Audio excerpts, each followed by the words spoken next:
O São Paulo, ele ainda não venceu uma equipe da Série A nessa temporada. Foi 0-0 com o Palmeiras, 2-1 pro Corinthians e agora 2-1 pro Bragantino. Você sempre fala, né, Mauro, dessa situação dos clubes, que eles precisam se organizar. Mas por que não se organiza? Você acha que é pressão da torcida, que não vai aceitar ter um time fraco? Ou não? É porque os dirigentes mesmos não querem, porque também é bom ter negociações com altos valores, pode ter um dinheiro ali girando, a gente não sabe aonde, porque não tem explicação.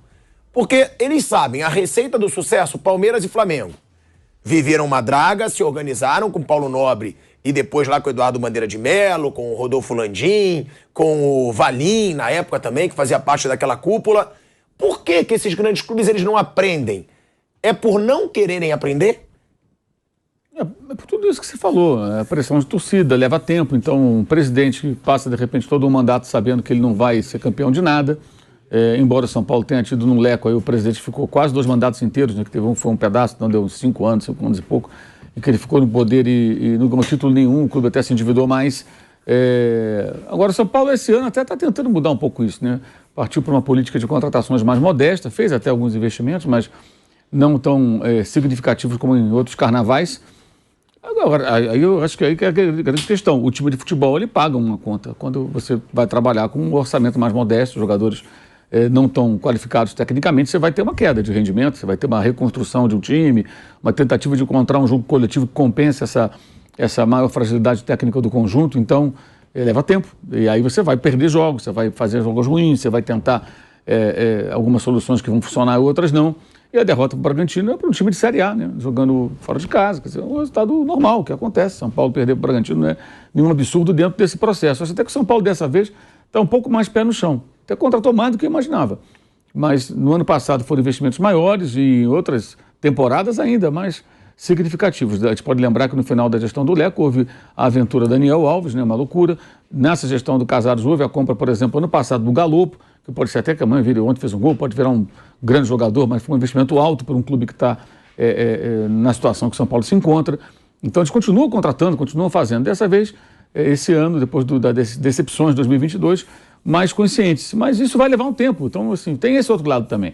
Quando o Palmeiras trabalhou numa reformulação, ele quase caiu. O Flamengo também teve times ruins ali, ganhou uma Copa do Brasil, sabe-se lá como, ganhou até merecidamente, que venceu todos os adversários e tudo, mas ninguém imaginava que aquele time pudesse ganhar aquela Copa do Brasil, que foi a primeira com a volta dos times da Libertadores à disputa desse torneio, né? Porque até 2012 os times da Libertadores não iam para a Copa do Brasil, durante um bom tempo foi assim. Mas o normal não é ser campeão nessas horas, é você passar ali um perrengue, passar uma dificuldade, até conseguir se reconstruir. Mas aí falta essa mentalidade, né? Porque eu acho que o torcedor, ele vai entender, isso aconteceu muito com o Flamengo, ele passa a entender o cinto apertado no momento que ele vê resultados. Que tipo de resultado? Olha, a dívida caiu, olha, pagamos isso aqui, olha, as ações trabalhistas eram 254, hoje são 33. Estamos resolvendo aqui, a casa está sendo arrumada. Aí o torcedor percebe, o time está uma draga, mas a casa está sendo arrumada, tem uma luz no fim do túnel, a gente vai chegar a algum lugar. Agora, quando o time fica rodando em círculos, não tem luz nenhuma, você tem problemas empurrados com a barriga, são vários clubes que estão nessa situação. Você vê agora, tendo visto torcedores, eu diria, mais esclarecidos, né? Porque são pessoas mais críticas e que olham de uma forma mais abrangente a situação dos seus clubes. Eu tenho visto na rede social torcedores do Atlético bem incomodados com o que está acontecendo por lá. Porque vê aquela coisa dos benfeitores, botaram muito dinheiro, aí agora tem o estádio, mas está tudo muito interligado, aí já se fala em SAF. O modelo da SAF já desagrada alguns, a propriedade do clube, que era o shopping, que era um patrimônio do clube, numa área muito valorizada, aí acaba sendo vendida. Então, já tem gente que está questionando isso aí. Agora, a maioria não faz isso, a maioria ela vai realmente nesse embate. Por isso que são tão fáceis de manipular, né? O torcedor brasileiro atrapalha mais do que ajuda no dia a dia. No estádio ele pode ajudar bastante se ele apoiar a equipe, mas no dia a dia atrapalha demais. Com as redes sociais se piorou muito, porque se dá muito ouvido à rede social, que eu acho que é um exagero também. Até o Antônio Tabet que fala isso, ele fala, se você chegar na padaria e pedir um café, virar para o cara do teu lado e falar, viu quem está nos Trend Topics? O cara fala, o quê? Trend o quê? As pessoas não estão vivendo esse universo do Twitter, do Instagram, da rede social, do Facebook, do que for, TikTok. É um universo muito menor do que o número real de pessoas que estão por aí. Então você percebe isso. Um exemplo, você está dando um exemplo que aconteceu agora antes do mico lá do papelão do Flamengo no Mundial. Teve aquele Aeroflá, aquela festa toda. Na rede social, os torcedores estavam pessimistas. Ah, vai perder, vai perder, vai perder, vai perder. Mas os caras que foram para a rua, o povão, não estavam motivo. Queria fazer festa e torcer, que é o papel do torcedor. Isso aconteceria também com outros clubes se estivessem naquela situação.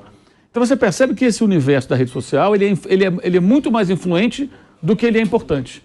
Ele tem muito mais peso nas decisões do futebol hoje do que ele tem real relevância no contexto geral de toda a população e, consequentemente, toda uma torcida de um grande clube. A maioria não está ali, a maioria não está participando. Por mais que tenham milhões, né? Tem muitos outros milhões. Tem milhões que não estão ali. Ou que às vezes tem o perfil, mas nem acessam. O cara tem o perfil, segue lá o clube dele, mas não vai, não entra ali. Ou põe só a foto dele lá, tomando uma cerveja, viajando, passeando com a namorada no cinema, ou outra bobagem qualquer, e não toma conhecimento do que o clube postou, se o outro fez. Agora tem até uma onda, agora cada vez mais crescente, de clube de futebol que usa a conta oficial para ficar zoando o outro clube. Eu acho um negócio um pouco contraditório, né? Um espaço onde você faz comunicados oficiais, que fazem, né? Você comunica contratações, comunica saída de técnico, uma série de coisas.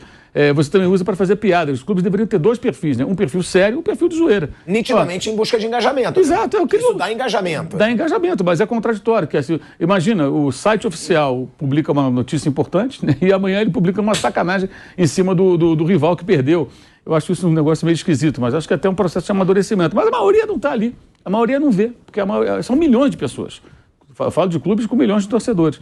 Então, tudo isso que você falou aí atrapalha. Mas acho até que o São Paulo, nesse ano, está tentando seguir um outro caminho. Só que vai perder jogos, vai ter dificuldades. O time foi todo ele modificado praticamente. Mudou tudo, mudou o goleiro de novo. Vários jogadores que chegaram nessa temporada. Então, isso leva um tempo. Aí você vai ter acidentes de percurso. Uma derrota para um pequeno, uma derrota para um time que já não é um pequeno, um time de Série A, mas é um time emergente que é o Bragantino. Aí vai jogar com o Corinthians, perdeu também em casa, perdeu um clássico. Isso vai acontecer. Vai acontecer. Eu acho que o torcedor de São Paulo ele tem apoiado muito, de novo esse ano, mas ele vai ter que conviver com isso, né? Agora, acho que lá atrás, é isso que o torcedor não faz, infelizmente, pro mal do futebol. Eles não cobraram, como ninguém cobra, nenhum torcedor cobra. Quando o dirigente chega, por exemplo, com o Daniel Alves.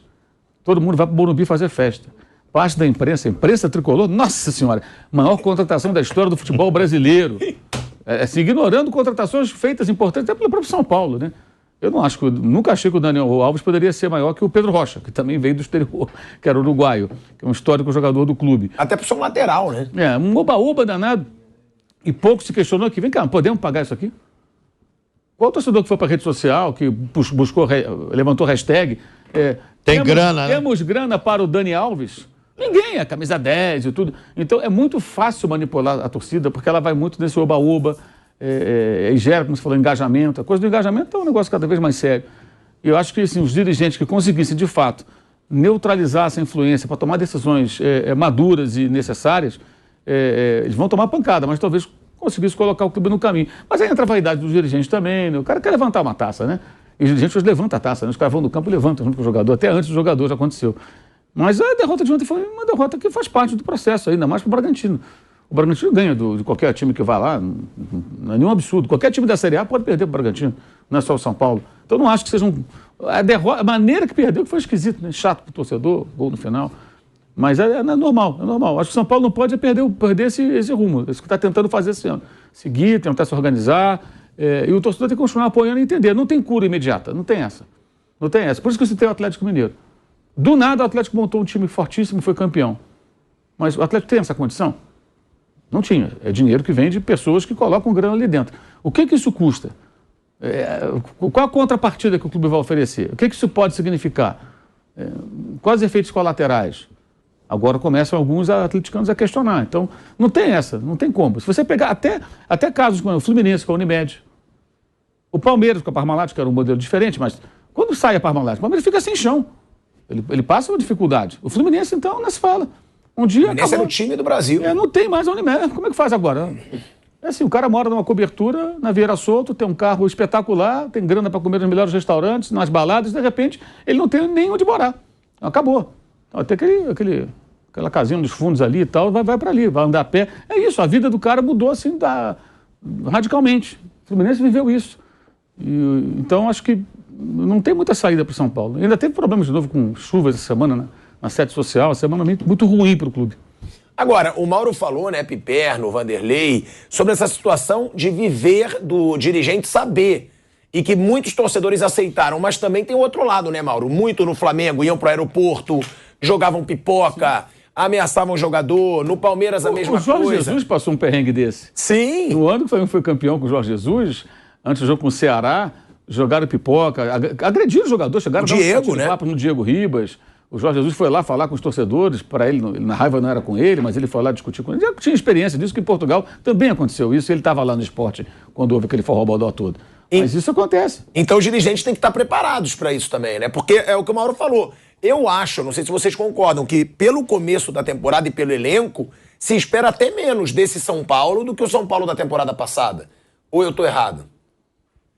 Mas o torcedor tem que estar preparado para isso. Boa tarde a todos, boa tarde, Asmar. Eu acho o seguinte sobre tudo isso que está sendo abordado sobre o São Paulo. O Rogério Ceni tem sido extremamente transparente desde o início, desde 2022, ele deixou muito claro que 2023 seria difícil. E ele foi muito criticado. Em todas as coletivas ele é criticado porque ele insinua ou deixa claro que faltam boas contratações por falta de grana. Ele é o cara que fala a verdade. Ou não pode falar toda a verdade, mas ele fala muita verdade. Inclusive, nas coletivas, é o treinador que vai e critica a atuação da diretoria. Se fosse um outro treinador, já tinha tomado um bico nos fundilhos, mas é o Rogério Ceni. E não será nada fácil demiti-lo, pela história dele, né, por tudo que ele representa para o São Paulo. Mas isso pode acontecer, evidentemente. E tem uma pressão enorme. Já tem até hashtag Volta Dorival. Isso não é nenhuma novidade. O que eu queria falar sobre isso, que ele está falando a verdade. Não acreditem que exista uma solução simples para um problema muito difícil. Isso se arrasta há muito tempo. São Paulo não tem grana, todo mundo sabe, o São Paulo não tem grana para grandes contratações. Não dá para trazer o Cavani, aliás, estão anunciando que estão interessados no Cavani por aí. Cavani, não dá para trazer o Messi agora, que ele está querendo, já está numa reta de chegada, pode querer morar perto da Argentina. Não dá para trazer. Trouxe alguns jogadores porque foi o fato de que a coisa não está rodando lá. Então, está tentando trazer jogador que dá para pagar. Nem sei se estão fazendo crescer a dívida ou não. Eu acho que a solução, parece que todo mundo concorda, você tem que pagar a conta. E tem que deixar claro, isso que o Mauro falou, a gente tem falado dele também há muito tempo isso, quer dizer, olha, o ano passado a gente devia 100, nós devemos agora 90. Não importa se diminuiu pouco ou não. Agora, o ano que vem nós vamos dever 80.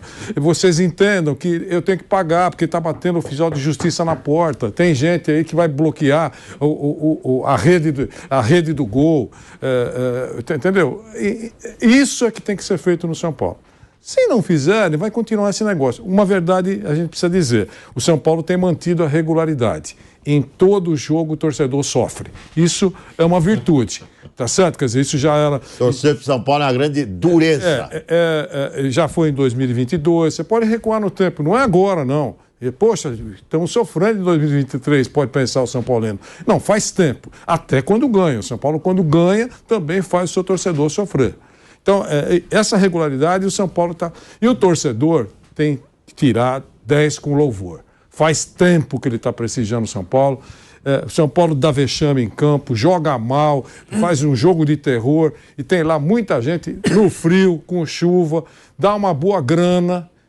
Tá certo? Quando eu falo isso, não pensem que tem aquela historinha que está viva, que é contrata que o torcedor paga.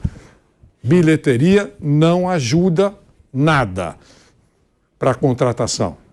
Mas está lá, o torcedor mostra fidelidade, esperança, fé, mas ele sai decepcionado. Não, mas esse ajuda, é o São Paulo. Ajuda, né, Vanderlei? Se você tiver um bom público durante todo o ano, você faz uma renda. Você paga o salário de um jogador que... Veja, quanto você acha que dá uma casa cheia no São Paulo? Pega aí a renda. Milhão... Bota aí, vai. Mais de 50 mil pessoas no Morumbi. Eu estou falando preço normal, não estou falando do grande evento. Certo. 1.600.000, 1.700.000. Pega aí, você vai ver qual é a renda. E aí você vê qual é a folha salarial.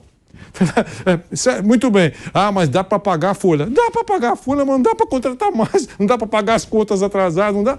É importante? Claro que é importante. É o cenário, empurra o time, ajuda. Mas não é uma grana suficiente. E, aliás, nunca foi. Você regula um pouco no tempo, esse discursinho, eu morria de rir quando, há algum tempo, alguns anos atrás, contrata que o torcedor paga. Não paga nada. E ao contrário do Flamengo e do Palmeiras, que tem sua base, né, Piperno, Vanderlei, tem sua base, que é toda ela revertida para o clube, vende lá o João Gomes, enche o cofre do clube de dinheiro. Palmeiras vende o menino aí, o Danilo, enche o cofre do clube de dinheiro. Ao contrário, o São Paulo e Corinthians não tem jogador de base na mão deles.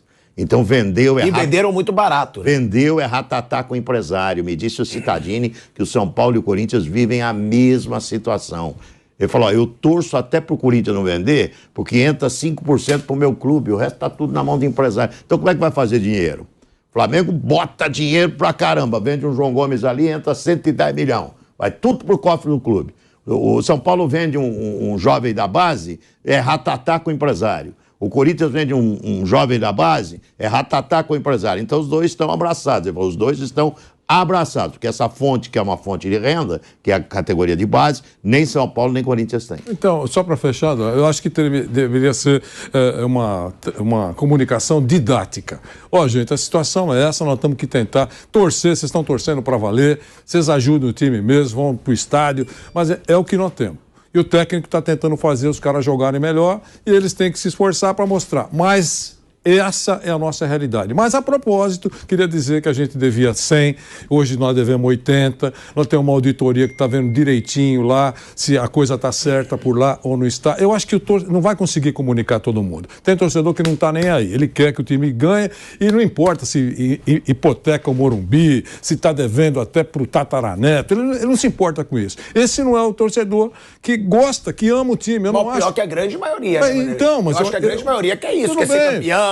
Aí falar que se dane, Dido, eu quero título. Já ouvi muito isso de todos os clubes. Exceção a você, o amor às vezes engana. E foi empurrar o ônibus do Flamengo e eu vi. Então, eu vi empurrando ali também. Eu sou a favor do torcedor lúcido. Eu sou a favor do torcedor lúcido, crítico, aquele que tem o seu conselheiro... Rodrigo Viga. Nilson, aquele que tem o seu conselheiro de estimação. Porque não dá para passar na sala do Casares lá, entrar no corredor da diretoria para conversar com o Belmonte. Não dá. Tá certo? Eu compreendo, o torcedor não tem essa liberdade. Mas tem 300 conselheiros. Aumenta um pouco o leque. Talvez ele cruze com esse conselheiro, porque os conselheiros, de uma forma geral, não sabem a importância que tem. Não sabem. A maioria. Com raras exceções. Então ele cruza com o seu conselheiro de plantão no supermercado, cobra o cara, fala lá, paga as contas, o que está acontecendo? Esse é o torcedor que eu acho que tem que funcionar. Mas a maioria, o Asmar tem razão, a maioria não está nem aí. Vim aqui só para te aplaudir e esquece que tem um vermelhão, que isso impede voos mais altos. Até porque a maioria não tem muita esperança e confiança nos dirigentes que tem. Vamos ser sinceros, que nem na política. Se falar todo mundo é ladrão, você no futebol, você fala, todo mundo está ali para ganhar alguma coisa. O torcedor acha isso. Por que o cara quer ser presidente do São Paulo hoje? Por que o cara quer ser presidente do Corinthians hoje? Se ele tem uma draga na mão. E aí o torcedor pensa, por isso. O cara tá lá para alguma coisa ele quer para estar lá no clube. Então eu quero é título. Por isso que tem que cobrar o conselheiro, é esse cara que vota. É esse cara que vota. Então você cobra o teu representante, né? Se fosse na polícia, cobra o teu representante. Não tá legal. A bem da verdade, não é essa diretoria. Você recua no tempo e outra coisa, são raros os clubes que se acertam. E os que se acertaram passaram por uma pindaíba aí, que a gente já toda hora destaca aqui. Dá para esperar? Ou não? Vamos jogar para a galera. É legal, até porque daqui 2 anos, 3 anos eu vou embora e que o outro que vem que fique com esse chumbaço para resolver. É assim que funciona. E, Perno, com base nas atuações do São Paulo e também sobre o que o Mauro falou, o São Paulo investiu menos essa temporada do que na outra. Na outra ainda contratou o Patrick, Nicão, tiveram alguns reforços do São Paulo que esperavam que fosse de peso. O Nicão, por exemplo, não rendeu nada no São Paulo. O Patrick até que rendeu alguma coisa.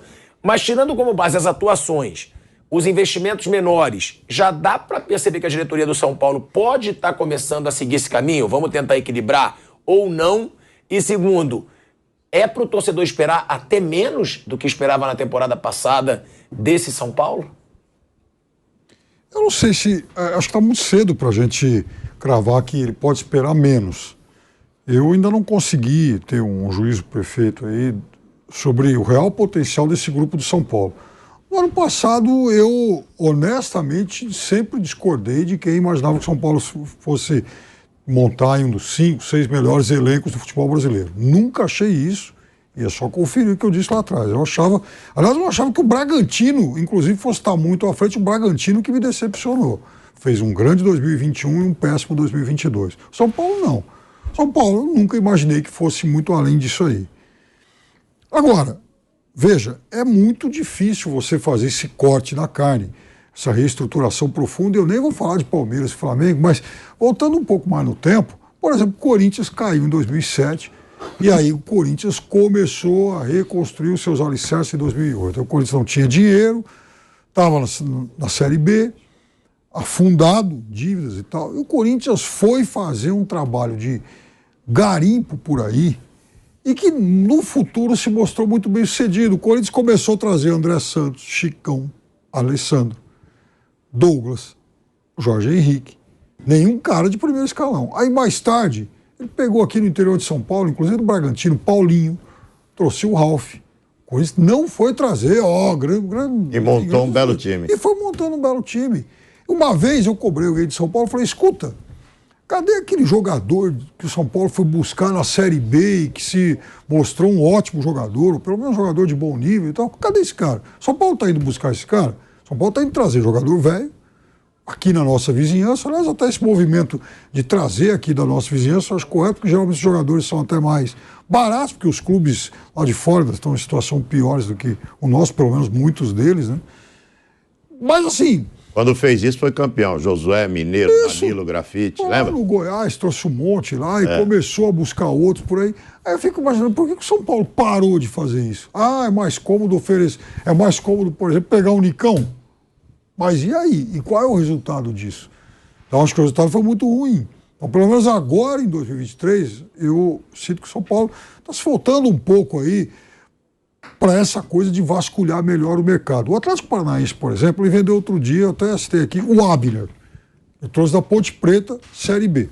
Quem é o reserva do Abner que assumiu a posição? Pedrinho, 20 anos, veio da onde? Do Vitória, Série B. Quem é o reserva do Pedrinho que jogou outro dia o Campeonato Paranaense? O Fernando, veio da Chapecoense, Série B. Por que o São Paulo não consegue achar esses caras? Então, esse é um dos problemas. Mas a torcida também pressiona, é o que a gente fala, né? Tá contratando um bando de desconhecidos. Mas aí que tá, pirata. É isso. Então é o seguinte... Quando contratou foi campeão. Mas vem cá, o que a gente quer? A gente quer, de fato, consertar o clube ou dar satisfação para essa turma então, que fica enchendo o saco em rede social, ou o parasita da carteirinha, entre aspas, o conselheiro que fica lá enchendo o saco, fazendo posição de um clube anacrônico. Cadê a eleição do São Paulo que, por exemplo, permita ao associado de fato votar lá no presidente? Já que a pressão, só quero dar um subsídio aí. Já que a pressão é inevitável, é verdade, certo? Eu acho que você só pode combater com transparência, com informação. Cada vez que tem escolha, ei, dirigente, vai para aquele lugar, Rogério Ceni volta, vai para o Afeganistão, o time todo não presta. Ele quer falar, pode falar, não tem jeito de bloquear aquilo que o cara pensa, a gente sabe disso, mas você tem que dar informação. Certo, olha, esses são os jogadores que nós contratamos, a gente espera que eles prosperem tecnicamente, que se transforme num time espetacular, mas é o que nós temos condições de contratar. Olha, a nossa dívida... Cadê a auditoria quando essa diretoria pegou o clube? Eu sei que fazia parte do grupo anterior, tudo cascata que é oposição. Então, pegamos assim... uma auditoria competente, importante, com reputação. Esses são os números. E a gente está fazendo isso. Nós melhoramos, foi o que deu para melhorar.